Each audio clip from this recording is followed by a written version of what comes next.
مضامین قرآن Islamic scholar مفتی محمد یوسف تیبی فاضل جامعہ اسلامیہ مدینہ منورہ۔ بسم اللہ الرحمن الرحیم۔ ابھی ہم پڑھ رہے ہیں 28واں پارہ۔ اس کی پہلی صورت ہے سورہ مجادلہ۔ مجادلہ جدل سے ہے، جدل کا معنی جھگڑا۔ تو خولہ رضی اللہ تعالیٰ عنہ کے شوہر نے ان کو کہہ دیا کہ تو میری ماں ہے۔ وہ آ گئی نبی صلی اللہ علیہ وسلم کے پاس، جی میں کیا کروں اب؟ آپ نے فرمایا بھی اس کا حکم ابھی تک مجھے تو نازل نہیں ہوا۔ تو کہتی پھر میں کیا کروں، میں کس کے پاس جاؤں؟ تو یہ تھا ان کا جھگڑا، اور ان کی آواز بہت دھیمی تھی، بہت دھیمی تھی۔ عائشہ صدیقہ رضی اللہ عنہ فرماتی میں پاس کھڑی تھی، مجھے سمجھ نہیں آ رہی تھی کہ کیا بول رہی ہے۔ اور اللہ تعالیٰ نے اس کی دھیمی آواز کے برعکس جو لفظ استعمال کیے، قد سمع اللہ قول التی تجادلک فی زوجہا، یہ پاس کھڑی عائشہ تو نہیں سن سکی، لیکن اللہ نے اس کی بات سن لی ہے جس نے آپ کے ساتھ جھگڑا کیا۔ تو اس میں حکم بیان ہوا ہے کہ جو شخص اپنی بیوی کو ماں یا بہن، بیٹی، ایسا حرام رشتہ وہ بول دے، جان بوجھ کر بولے۔ اگر تو ہے نا کہ بہن بھی کام کر رہی تھی، اماں بھی کام کر رہی تھی، بیوی بھی کام کر رہی تھی، تو یہ پڑھ رہا تھا اور اس نے سوچا کہ یہ اماں ہوگی، اس نے سوچا کہ یہ اماں ہوگی اور وہ تھی بیوی، تو کہہ دیا اماں یہ کر لو، تو یہ غلطیاں ہیں، اس سے کوئی جرمانہ نہیں ہوتا۔ جان بوجھ کر سوچ سمجھ کر کہے تو میری ماں ہے تو پھر اس پر جرمانہ ہے۔ نمبر 1 غلام آزاد کرے، نہیں کر سکتا تو 2 مہینے کے مسلسل روزے رکھے، وہ بھی ممکن نہ ہوا تو پھر وہ 60 مسکینوں کو کھانا کھلائے۔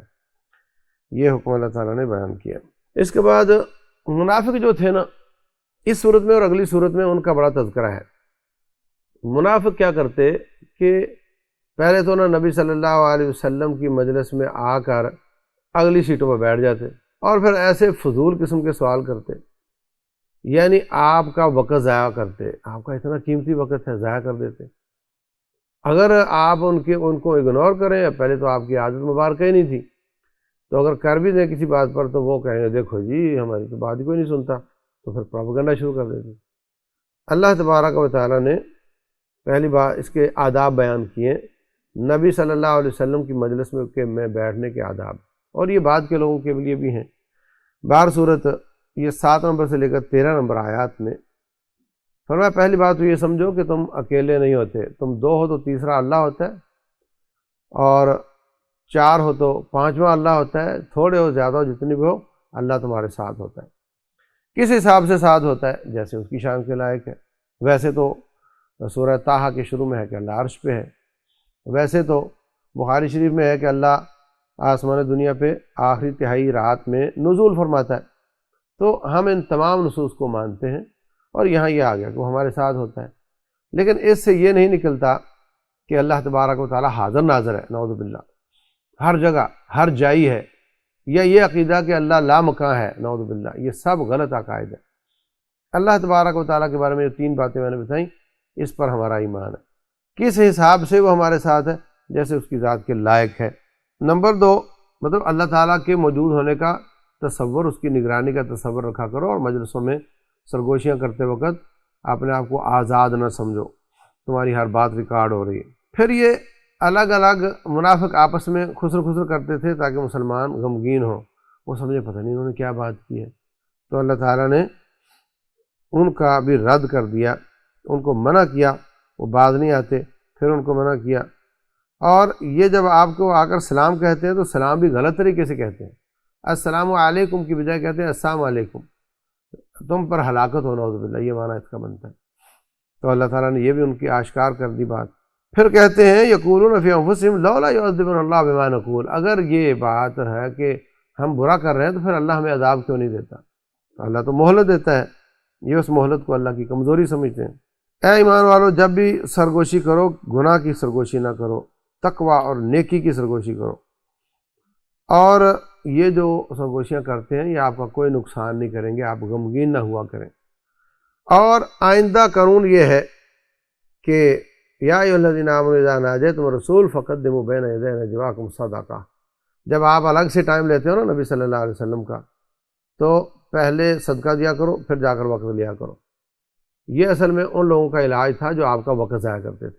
حضرت میں آپ سے الگ سے بات کرنا چاہتا ہوں، وقت لے کے بیٹھ گیا، فضول باتیں کر رہا ہے، نہ کوئی پائے کی بات نہیں۔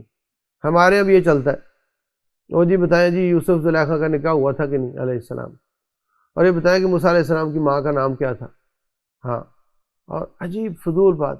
اور نہیں تو یہ بتاؤ کہ وہ جو یزید تھا اس کے بارے میں آپ کا کیا خیال ہے؟ بھائی اسلام تو نازل ہوا اس سے 50 سال پہلے ختم ہو گیا، نبی صلی اللہ علیہ وسلم پر اسلام نازل ہونا بند ہو گیا، اس اسلام کا آپ کو پوچھا جائے گا، کہ بعد کے واقعات کا نہیں پوچھا جائے گا۔ تو بہر صورت علماء کا وقت ضائع کرنا اور نبی صلی اللہ علیہ وسلم کا وقت ضائع کرنا، ایسے لوگوں کو تنبیہ کی گئی ہے کہ بعد آ جاؤ۔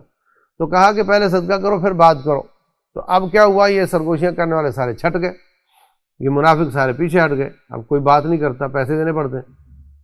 تو اللہ تعالیٰ نے وہ حکم تو منسوخ کر دیا، اشفقتم ان تقدموا بین یدی نجواکم صدقات، تم ڈر گئے ہو پیسے دینے سے، تو اللہ نے اب اس کو منسوخ کر دیا ہے۔ بات تو ہو گئی لیکن ننگے ہو گئے، وہ منافق واضح ہو گئے کہ یہ لالچی لوگ ہیں، فضول میں اگر کوئی پائے کی بات کرنا چاہتے تھے تو پیسے دے کر بھی کرنی چاہیے تھی ان کو، اب یہ فضول باتیں کرتے تھے اور ان میں کوئی فائدے کی بات تھی نہیں۔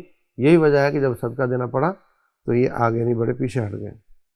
اس کے بعد انہی منافقوں کا واضح قسم کا تذکرہ ہے، وہاں مجلس سے متعلق تھا، آپ سے بات کرنے کے متعلق تھا۔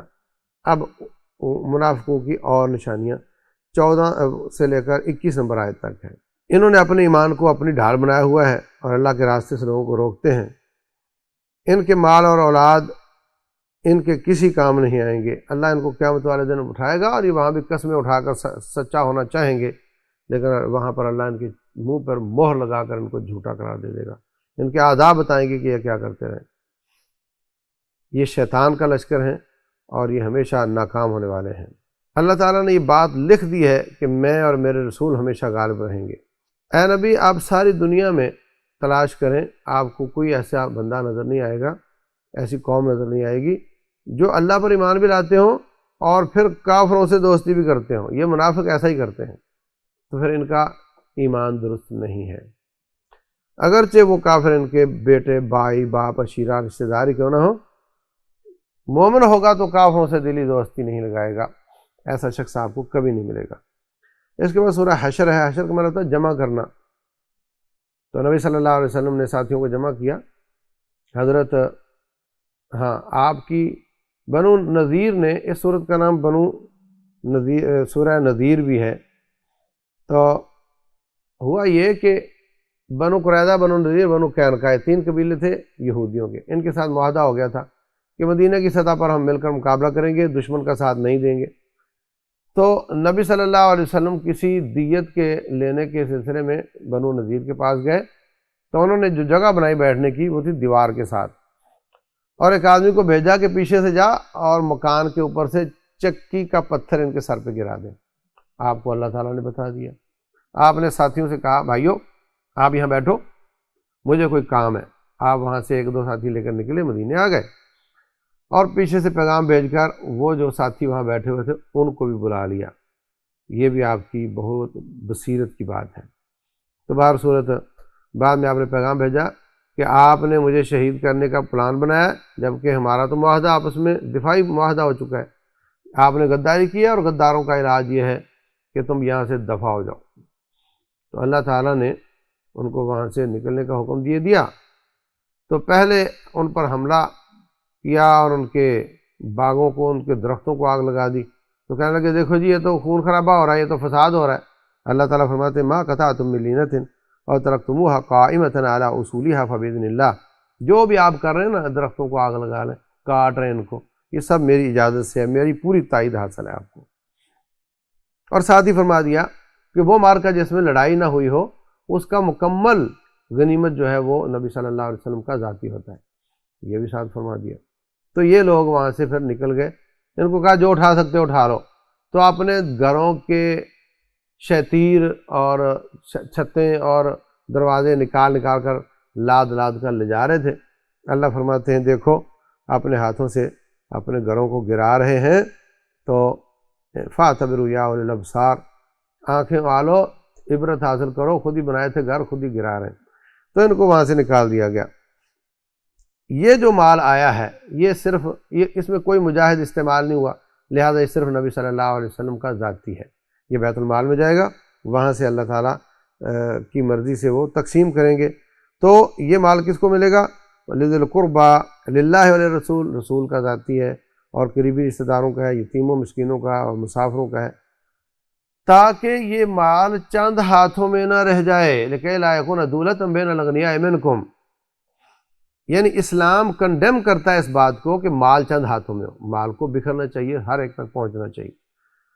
تو اس وقت BBC کی رپورٹ یہ ہے کہ اگر دنیا میں 100 آدمی آباد ہوں تو ایک آدمی کے پاس 1% لوگوں کے پاس 99% دولت ہے اور 99% انسانوں کے پاس 1% دولت ہے، اور یہ سارے کا سارا نقصان سودی معیشت کا ہے، سود پیسہ چوس چوس کر چند ہاتھ میں لے آتا ہے، اور مجاہد جہاد کرتا ہے، اور جعل رزقی تحت ظل رمحی، سینے میں خنجر اترتے ہیں، وہ ڈھیر ہوتا ہے، نیچے سے خزانے نکلتے ہیں اور ان لوگوں میں تقسیم ہوتے ہیں، رشتہ داروں میں، قریبی رشتہ داروں میں، اور کہا کہ فقیروں میں، مسکینوں میں، اور ابن سبیل میں، اور فرمایا ان فقیر مہاجروں کے لیے جو گھروں سے نکال دیے گئے، اور وہ لوگ جو ان کے بعد آئے، والذین تبوؤا الدار والایمان، جو انصاری بنے، ان کے لیے بھی یہ مال ہے، اور ان کے لیے جو کہتے ہیں کہ والذین یقولون والذین جاؤوا من بعدہم، جو بعد میں آئیں گے، جو کہتے ہیں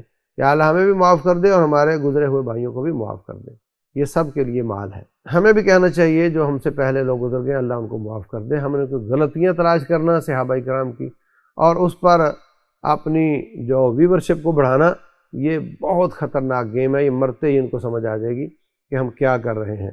ہمیں صرف یہ کہنے کا حکم ہے کہ یا اللہ ان کو معاف کر دے، ان سے کوئی لغزش ہوئی، اور ہمارا ایمان ہے وہ سب مومن ہیں اور سب جنتی ہیں۔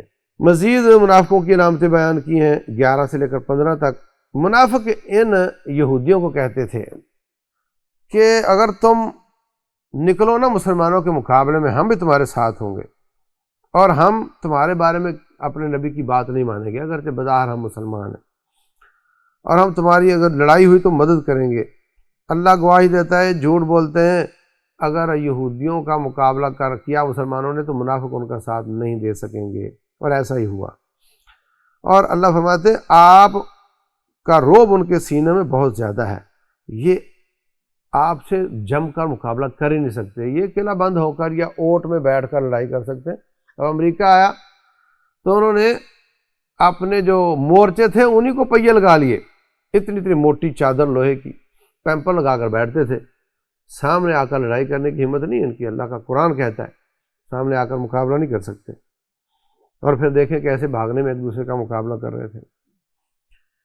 تو ان منافقوں کی مثال شیطان جیسی ہے، جو لوگوں کو ابھار کر لے آتا ہے مقابلے میں، اور جب مسلمانوں اور کافروں کا آمنا سامنا ہوتا ہے تو شیطان بھاگ جاتا ہے۔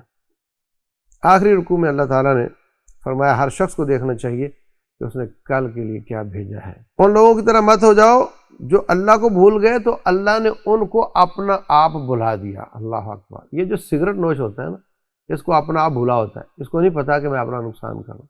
گٹکا کھانے والا بھی، اور یہ سارے، یہ اللہ تعالیٰ کی سزا ہوتی ہے کہ جو اللہ کو بھولتا ہے اللہ اس کو اپنے نفع نقصان کا فرق بڑھا دیتا ہے، رحمۃ اللہ۔ اگر ہم یہ قرآن پہاڑوں پر نازل کرتے تو آپ دیکھتے کہ وہ اللہ کے خوف سے گر جاتے۔ اس کے بعد اللہ تعالیٰ نے اپنے اسماء بیان کیے ہیں، الملک، القدوس، السلام، المومن، المہیمن، العزیز، الجبار، المتکبر۔ ان ناموں کا واسطہ دے کر ہمیں اللہ کو پکارنا چاہیے۔ اس کے بعد سورۃ الممتحنہ ہے۔ یہ سورت اس کا معنی امتحان لینے والی، ممتحن ہوتا ہے امتحان لینے والا۔ ہوا یہ کہ 6 ہجری میں رسول اللہ صلی اللہ علیہ وسلم نے مکے والوں کے ساتھ معاہدہ کیا کہ ہم 10 سال تک نہیں لڑیں گے، اور جو کافر کفر پر رہتے ہوئے چاہے مسلمانوں کے ساتھ دفاعی معاہدے میں آ جائے، اور جو کافر کفر پر رہتے ہوئے چاہے مکے والوں کے ساتھ مل جائے، اور جو مومن ایمان پر ہوتے ہوئے چاہے تو مکے والوں کے ساتھ مل جائے، آزادی ہے۔ لیکن آپ کو معلوم تھا کہ مومن تو ادھر جا نہیں سکتا، تو بہر صورت یہ معاہدہ ہو گیا۔ ابھی 1.5 سال گزرا تھا معاہدہ ہوئے۔ 8 ہجری میں مکے والوں کا ساتھ دیا تھا مکے والوں کے ساتھ حلیف بن گئے تھے بنو بکر، وہ کافر تھے۔ مدینے والوں کے ساتھ حلیف بن گئے تھے بنو خزاعہ، وہ بھی کافر تھے۔ بنو خزاعہ اور بکر کی لڑائی ہوئی اور مکے والوں نے بندے اور اسلحہ فراہم کیا تو غداری ہوئی۔ بنو خدا روتے روتے آپ کے نبی صلی اللہ علیہ وسلم کے پاس آ گئے، جی ہم پر حملہ ہوا ہے، آپ ہمارا ساتھ دیں، ہمارا آپ کے ساتھ معاہدہ ہے۔ آپ نے یہ نہیں فرمایا کہ دیکھو بھائی بات تو ٹھیک ہے لیکن دیکھو اب تم کافر ہو اور میرے صحابہ اتنے پاک باز ہیں تو میں ان کو کٹواؤں آپ کے لیے، ایسا تھوڑی ہوتا ہے، یہ نہیں فرمایا۔ فرمایا میں آ رہا ہوں تمہاری مدد کے لیے آ رہا ہوں۔ تو 10,000 کا لشکر لے کر آپ نے مکہ پر حملہ کیا، کیونکہ اصل شرارت ان کی تھی اور ان کا کافروں کا بدلہ لیا، اس میں کئی دو چار صحابہ شہید بھی ہوئے۔ تو یہ وفاداری ہے، عہد کی وفا ہے نبی صلی اللہ علیہ وسلم کی طرف سے۔ اس دوران جب آپ مکے پر حملے کی تیاری کر رہے تھے تو حاتب بن ابی بلتع رضی اللہ عنہ نے خط لکھ دیا، مکے والوں ہوشیار ہو جاؤ، ہم تم پر حملہ کرنے آ رہے ہیں۔ اس وقت یہ خبر بڑی خطرناک تھی، مطلب آپ کا پتہ ہو کہ آپ نے یہاں سے گزرنا ہے تو وہاں پہ امبش لگا کر وہ آپ کو نقصان پہنچا سکتے ہیں، دشمن ہوشیار ہو، آپ تو بے خبری میں ان کو پکڑنا چاہ رہے تھے۔ اللہ تعالیٰ نے آپ کو خبر دے دی، بخاری شریف کی حدیث ہے، نبی صلی اللہ علیہ وسلم نے حضرت علی اور حضرت غالباً جابر ہیں ان کو بھیج کر وہ رکا جو ایک عورت لے کر جا رہی تھی منگوا لیا۔ تو بعض کہنے لگے حاتب تو جو ہے منافق ہو گیا ہے، اس کو کاٹنا چاہیے۔ کہنے لگے حضرت آپ سب کے رشتہ دار وہاں ہیں، اگر آپ کے مرد آگے ہیں تو ان کے ننہال ددھال وہیں پر ہیں، بچوں کو اتنی پریشانی نہیں ہے، میرا وہاں کوئی نہیں، میں بچوں کو چھوڑ کر اکیلے آیا ہوں۔ تو میں نے سوچا کہ میں ان پر تھوڑا احسان کر دوں تو میرے بچوں کا خیال کریں گے، اور باقی میں منافق نہیں ہوا، اور یہ کہ یہ میں نے بچوں کے لالچ میں کام کیا ہے۔ تو آپ نے فرمایا کہ اس نے سچ بولا ہے۔ تو اس سے ثابت ہوتا ہے کام کفر کا ہے، نبی کو نقصان پہنچانے کا کام گستاخی بھی بنتی ہے، کفر بھی بنتا ہے، غداری بھی بنتی ہے، لیکن لالچ کی وجہ سے ہے، دل سے نہیں کیا تو ایسے شخص پر کفر کا فتویٰ نہیں لگ سکتا۔ آج ہمارے لوگ ہمارے حکمرانوں پر کفر کے فتوے جوڑ رہے ہوتے ہیں، جبکہ یہ کفر کے کام کرتے ہیں بسا اوقات خوف کے مارے، بسا اوقات لالچ کے مارے۔ تو جب تک ان کے ساتھ علماء نہ بیٹھے ہو، جب تک وہ ان کی بات اصل سن کر جج نہ کریں، عام آدمی کا اور عام لوگوں کا یہ حق نہیں کہ وہ کسی پر بھی کفر کے فتوے لگائے۔ تو بہر صورت یہ واقعہ یہاں پر شروع میں اللہ نے بیان کیا ہے، اے ایمان والو میرے اور اپنے مشترکہ دشمن کو دوست نہ بناؤ۔ تو یہاں سے یہ بات چلتی ہے۔ تو اس میں مثال دی ہے اللہ تعالیٰ نے ابراہیم علیہ السلام کی، کہ انہوں نے کہا تھا میں سب لوگوں سے بری ہوں، میں والدین بھائی بیٹے کسی سے تمہارا کوئی تعلق نہیں، بیٹے تو خیر ان کے مسلمان تھے، نبی تھے، یہ تمہارے لیے نمونہ ہے، تم بھی کہہ دو کہ کافروں کے ساتھ ہمارا کوئی تعلق نہیں۔ اللہ قول ابراہیم لابیہ لاستغفرن لک، وقتی طور پر انہوں نے جو کہا تھا میں ابا تیرے لیے استغفار کروں گا، وہ زندگی میں انہوں نے استغفار کیا، جب کفر پر باپ مر گیا تو انہوں نے برات کا اظہار کر دیا تھا۔ یہ تمہارے لیے نمونہ ہے۔ وہ لوگ جو کفر پر ہیں مگر تمہارے ساتھ لڑائی نہیں کرتے، انہوں نے تمہیں اپنے گھروں سے نہیں نکالا، تو ان کے ساتھ نیکی کرنا، انصاف کرنا، اس سے اللہ تعالیٰ تمہیں منع نہیں کر رہا۔ تو اب معاہدہ یہ ہوا تھا کہ مکے والے مدینے آئے تو واپس کرنے پڑیں گے، مدینے والا مکے جائے تو واپس نہیں کرنا ہوگا۔ تو کچھ عورتیں مکہ سے آ گئیں، اب کیا کریں؟ تو اللہ تعالیٰ نے حکم نازل کر دیا کہ عورتیں معاہدے میں شامل نہیں، ان کو واپس نہیں کیا جائے گا۔ فلا ترجعوہن الی الکفار، اگر کسی کی بیوی مکہ میں رہ گئی ہے تو اس کو یہ وہاں سے آنے والی دے دی جائے، اور ٹھیک ہے اس کا مہر وہ جس نے اس کی بیوی قابو کی ہوئی ہے وہ اس کو مہر دے دی، اس کو دے دے۔ اور اگر ایسا نہیں ہے، صرف عورت آ گئی ہے تو اس کا مہر واپس کیا جا سکتا ہے، عورت واپس نہیں جائے گی۔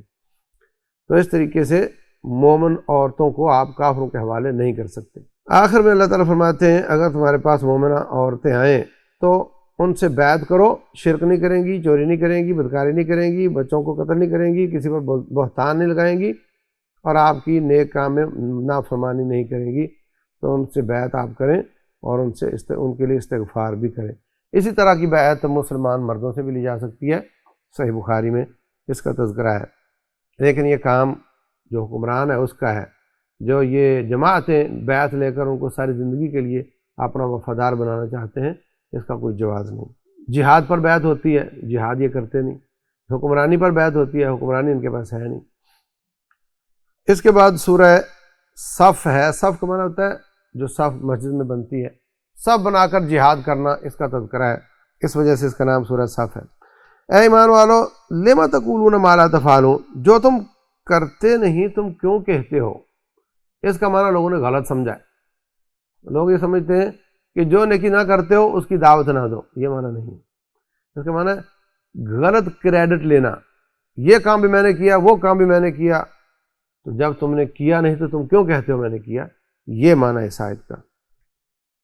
اللہ تعالیٰ ان لوگوں کو پسند کرتا ہے یقاتلون فی سبیلہ صفاً، جو صف بنا کر اللہ کے مقابلے، اللہ تعالیٰ کے راستے میں کافروں کے مقابلے میں لڑتے ہیں، گویا کہ وہ سیسا پلائی ہوئی دیوار ہے، اس وجہ سے اس سورت کا نام سورہ صف ہے۔ جب کہا موسیٰ علیہ السلام نے اپنی قوم کو کہ تم مجھے تکلیف کیوں دیتے ہو، میں تو تمہاری طرف اللہ کا رسول ہوں، جب وہ ٹیڑھے ہوئے اللہ نے ان کا دل ٹیڑھا کر دیا۔ یہ اللہ کی سنت ہے، جب بندہ ٹیڑھا ہوتا ہے آہستہ آہستہ اس کا دل بھی ٹیڑھا ہو جاتا ہے، تو یہ اللہ تعالیٰ کی سزا ہوتی ہے۔ اور اس کے بعد عیسیٰ علیہ السلام کا تذکرہ ہے، وہ آئے انہوں نے کہا میں تمہاری طرف اللہ کا رسول ہوں اور میں تمہیں بشارت دیتا ہوں میرے بعد ایک نبی آنے والا ہے، اس کا نام احمد ہوگا۔ یہ آیت نمبر 6 ہے، اور یہ آیت انجیل میں بھی موجود ہے۔ یہ لوگ اللہ تعالیٰ کے نور کو بجھانا چاہتے ہیں، اللہ تعالیٰ اپنا نور مکمل کر کے چھوڑے گا، اور اللہ نے اپنے نبی کو ہدایت دے کر بھیجا تاکہ اس دین کو سارے دینوں پر غالب کر دے۔ اے ایمان والو کیا ہم تمہیں ایسی تجارت بتائیں جو جہنم سے تمہیں بچا لے گی؟ تم ایمان لاؤ، جہاد کرو مال اور جان کے ساتھ، یہ تمہارے لیے زیادہ اچھا، اللہ تمہارے گناہ معاف کر دے گا، اور اللہ تعالیٰ تمہیں ایسی جنتوں میں ڈالے گا جس میں بہت اچھے اچھے گھر ہوں گے اور ہمیشہ اس میں رہو گے۔ اس کے بعد منافقون ہے، سورہ جمعہ ہے، اس میں جمعہ کا ذکر ہے اس لیے اس کا نام سورہ جمعہ ہے۔ اللہ کی تسبیحات سے یہ سورہ شروع ہوتی ہے۔ اللہ وہ ہے جس نے ان پڑھ لوگوں میں ان میں سے نبی بھیجا، وہ آیات کی تلاوت کرتے ہیں، ان کو پاک کرتے ہیں، ان کو کتاب حکمت کی تعلیم دیتے ہیں، تو یہ نبی صلی اللہ علیہ وسلم کے کام ہیں جو اللہ نے یہاں پر بیان کیے ہیں۔ اور یہ جو تورات والے یہودی ہیں، ان کی مثال ایسے ہے جیسے گدھے پر کتابیں لادی ہوئی ہوں، کیونکہ یہ کتاب تو پکڑتے ہیں مگر سمجھتے نہیں ہیں۔ جس طرح گدھے کو نہیں پتہ میرے اوپر پتھر ہے یا کتابیں ہیں، ایسے ان کو کوئی کتاب کا پتہ نہیں، یہ ناظرہ پڑھنا جانتے ہیں، معنی نہیں سمجھتے، تو آپ اندازہ لگا لو کہ ہماری حالت کیا ہے۔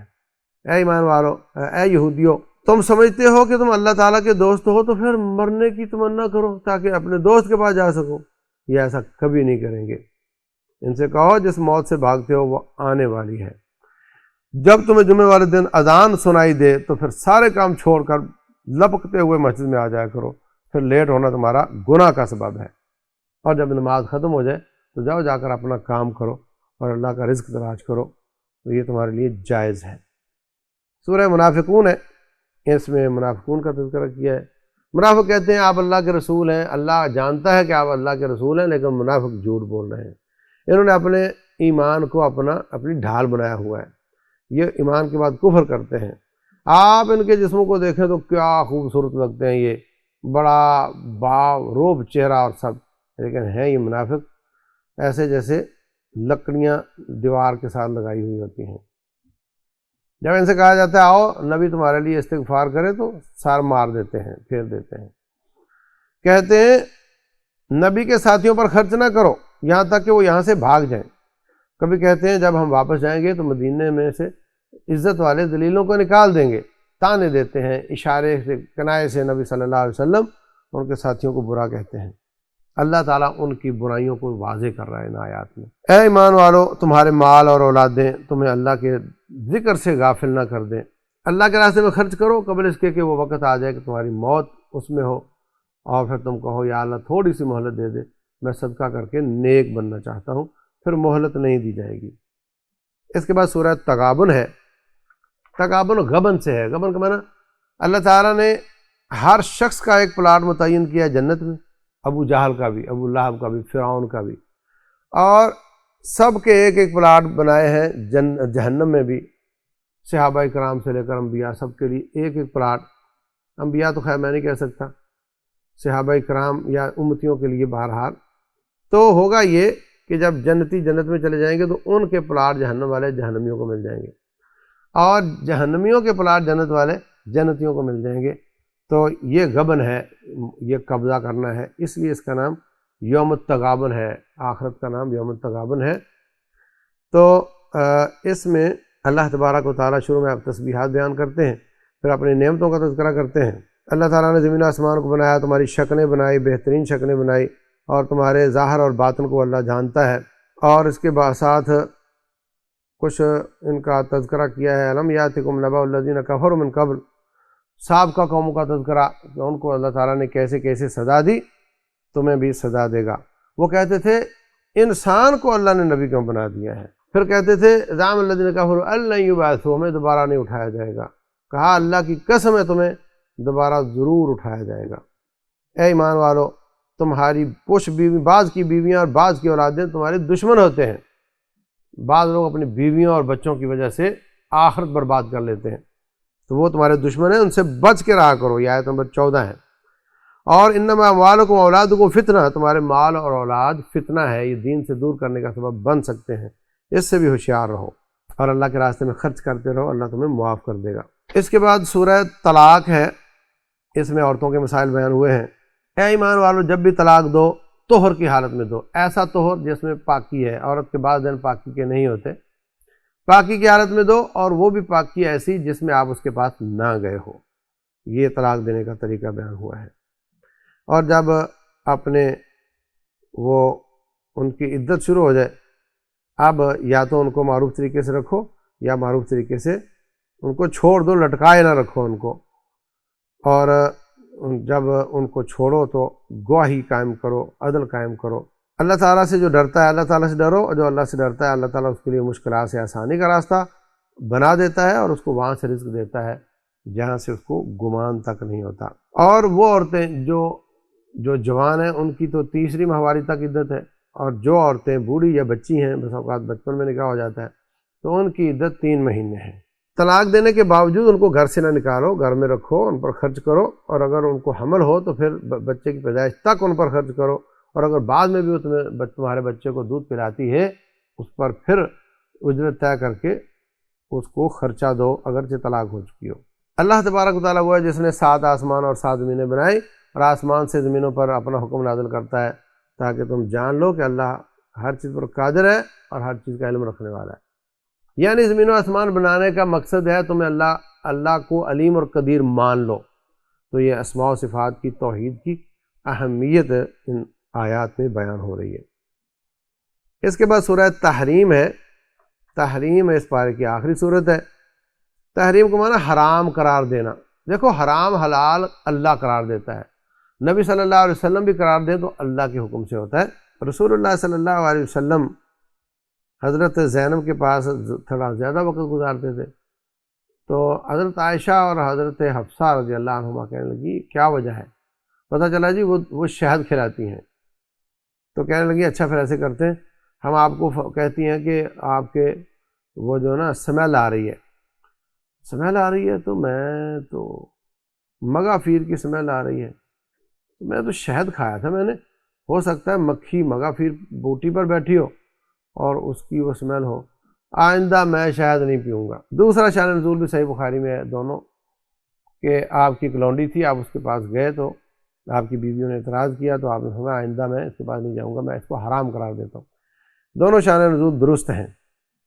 1 سے لے کر 5 تک اللہ نے یہی واقعہ بیان کیا ہے۔ لِمَ تُحَرِّمُ مَا أَحَلَّ اللَّهُ لَكَ، جو اللہ نے تیرے لیے حلال کیا آپ اس کو کیوں حرام کرتے ہیں؟ تب تک یہ مرضات ازواج، ایک اچھا تو بیویوں کو خوش کرنا چاہتے ہیں، تو یہ اللہ تعالیٰ نے آپ کے اس فیصلے کو قبول نہیں فرمایا، اور بعد میں تھوڑا ان بیویوں کو بھی سمجھایا، تو اللہ تعالیٰ نے ان کی توبہ بھی قبول فرما لی۔ تو اس کو بعض لوگ بڑا ہوا بنا کر پیش کرتے ہیں۔ اے ایمان والو، اپنے آپ کو اور اپنے گھر والوں کو جہنم سے بچاؤ جس کا ایندھن انسان اور پتھر ہے، اس کے اوپر ایسے فرشتے مقرر ہیں جو اللہ کی نافرمانی نہیں کرتے، جو حکم ملتا ہے کر گزرتے ہیں۔ اے ایمان والو، اللہ کی طرف سچی پکی توبہ کرو، اللہ تمہارے گناہ معاف کر دے گا۔ مومن قیامت والے دن ان کا نور ان کے آگے پیچھے ہوگا، اور وہ اللہ سے کہیں گے یا اللہ ہمارا نور مکمل کر ہمیں معاف کر دے۔ اس کے بعد منافقوں کا تذکرہ ہے، ان پر سختی کرنے کا حکم ہے۔ پھر اللہ نے دو مثالیں بیان کی ہیں۔ ایک نوح علیہ السلام کی بیوی اور لوط علیہ السلام کی بیوی، یہ دونوں نافرمان تھیں، تو اللہ فرماتے ہیں دیکھو نبی کے گھر میں رہتی ہیں مگر نافرمان ہے، اللہ جس کو ہدایت نہ دے کوئی نہیں دے سکتا۔ اور اس کے مقابلے میں فرعون کی بیوی اور مریم علیہ السلام، ان کی مثال دی ہے کہ یہ نیک تھیں اور اللہ تعالیٰ نے ان کے لیے جنت تیار کی ہے۔ اور حضرت مریم علیہ السلام جو تھیں ان میں اللہ تعالیٰ نے اپنی روح پھونکی، جس سے اللہ تعالیٰ نے ان کو حضرت عیسیٰ عطا فرمائے تھے۔ یہ کوئی قانون نہیں کہ نبی کا ہر رشتہ دار مومن ہی ہوگا۔ ابو لہب آپ کا سگا چاچا تھا، کافر تھا، کفر پہ مر گیا، سیصلیٰ نارا ذات لہب، جہنم میں جائے گا والعیاذ باللہ۔ تو اس لیے ایمان کے ساتھ بات بنتی ہے، اسلام کے ساتھ بات بنتی ہے، رشتہ داری کے ساتھ نہیں۔ واللہ اعلم، وصلی اللہ وسلم وبارک علی نبینا محمد۔